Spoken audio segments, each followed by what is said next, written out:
Actually, I had something else in mind. Due to The Legend of Zelda being the greatest franchise of all time, the game you were expecting, a while ago, will not be seen in this video.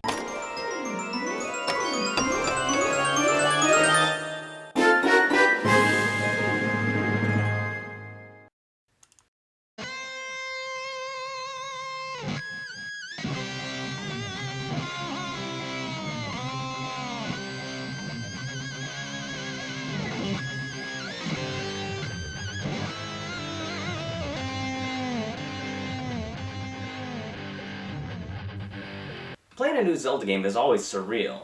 I remember having nervous fits waiting for the next Zelda or a new Nintendo console.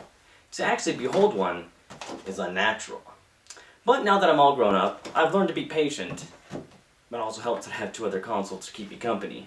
Skyward Sword is the first Zelda game that I have successfully ignored until I was holding the controller playing it. Zero expectations. It's the way to go. Alright, I did snag a scorpion boss fight the last time I was at E3, but damn it, I was at E3. Smoke 'em if you got 'em. And when researching the release date, I did come across a few early reviews giving Skyward Sword a 10 out of 10 score. I found no real reason to get excited about this because Nintendo has already made the perfect Zelda game, and that is Twilight Princess.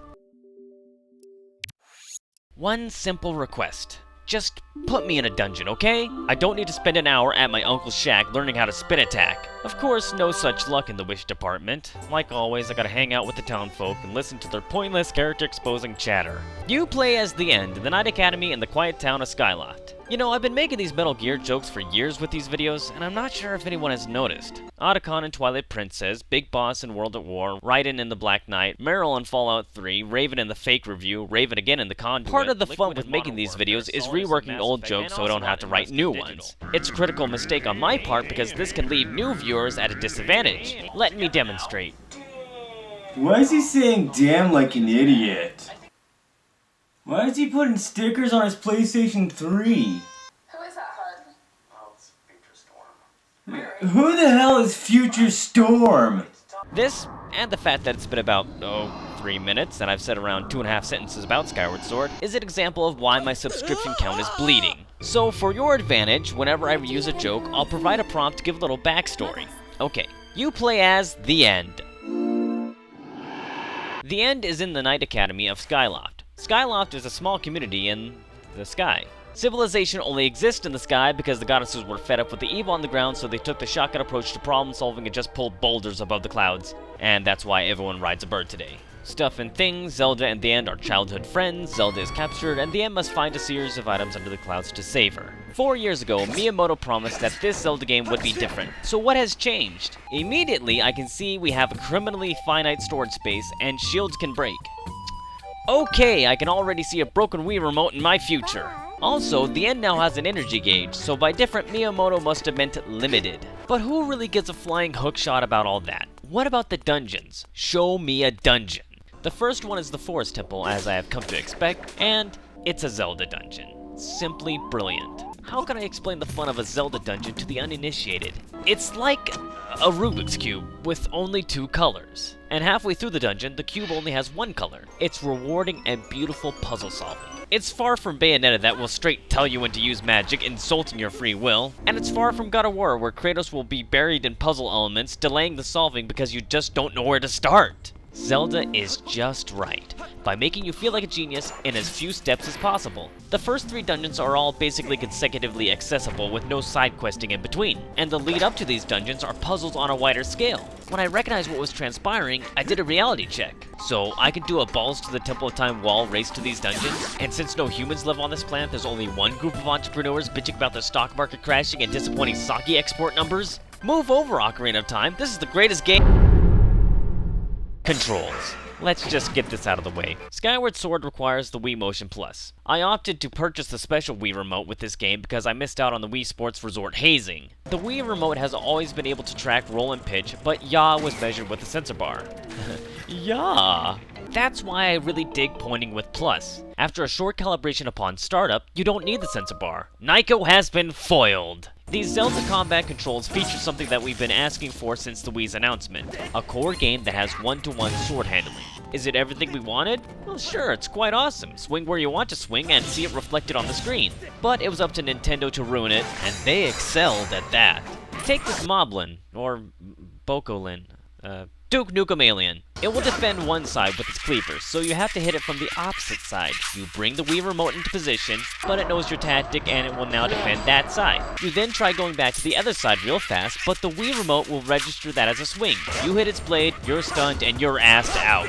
Anytime that you need to make a localized hit that is blocked on the other end, you cannot pull the Wii Remote back in preparation, destroying the satisfying effect of one-to-one controls. Sometimes the Wii Motion Plus just loses its mind. Look at this. My pointer was working fine, then I entered the water and I had to crane just to turn left.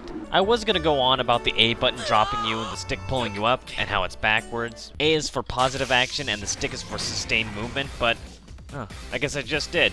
As the game progresses, things steadily become worse. While there are still excellent self-esteem boosting dungeons and even many dungeons, they are faint glimmering beacons among the inane wandering that is the Skyward Sword path. One in-between quest has you re-enter a defeated temple. Nintendo, don't do that.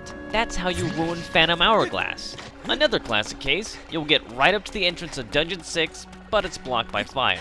So, naturally, you leave, borrow a cauldron, and land back at the bottom of the mountain, so you have to climb it again. Doesn't it seem like there are better ways to deal with the situation?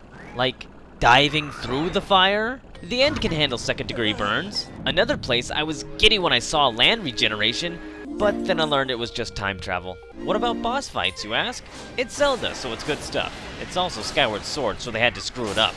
More than once, yes, plural bosses I had to fight 3 times. That would only make sense if I played half the game as the hero of time and the other half as Princess Zelda. And bosses should be menacing.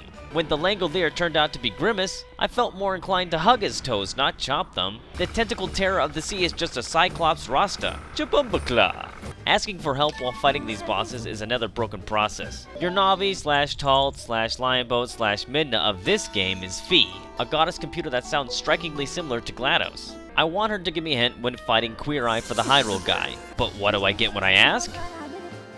Fi, do me a favor and burn in hell. And I'll be sitting at the end there soon because the only way I'll get anything from her is to die, come back, and ask again. Of course, when you're low on hearts or battery charge, she just won't shut up. Once all the dungeons are complete, instead of transitioning to a gratifying boss dungeon, you are sent on what feels like a 5-hour fetch quest. And in one of those hours, you have to fight Barney the Purple Dinosaur twice. It is fun to think that there are optional side quests where these Skyward Cubes are like the treasure maps from Wind Waker, but I barely did any of them because I felt that the main story did all the sidetracking for me. You gotta play Skyward Sword because it's Zelda. But every hour you'll stop and ask yourself, what was the point of that? I had this many hearts and these items at the end of my first time through 50 hours. It's not a contest, guys, I'm just trying to gauge the full length of the game. I played the game to completion twice, which was kind of an idiotic move. I have so many holiday games to get through. The saving grace for Skyward Sword is it has convinced me that we are very close to a full-speech Zelda game. At this point, the end himself is emoting. Holy crap, Nintendo just released an official Zelda timeline! See, I told you Nintendo was beginning to open up. Whoa, it splits off into 3 separate timelines. Suddenly Future Storm getting caught in an infinite time loop doesn't sound so stupid. Just for the fun of it, I'll go ahead and personally rank the Zelda games that I've played. Everyone will see this as an invitation to request more ranking videos, but ignoring has become my specialty. Don't even bother. Skyward Sword will sit at the bottom for reasons just discussed. Ocarina of Time was a groundbreaking title, but served as a poor introduction for me. Now, Majora's Mask was an all-around positive and unique experience, thanks to the Nintendo Power Player's Guide. Wind Waker was a cut above the rest because it has the most finely tuned and impressive combat system of any Zelda. Twilight Princess and Phantom... Twilight Princess is a dark, 9-dungeon ass-kicking RPG. Let's just move this one down.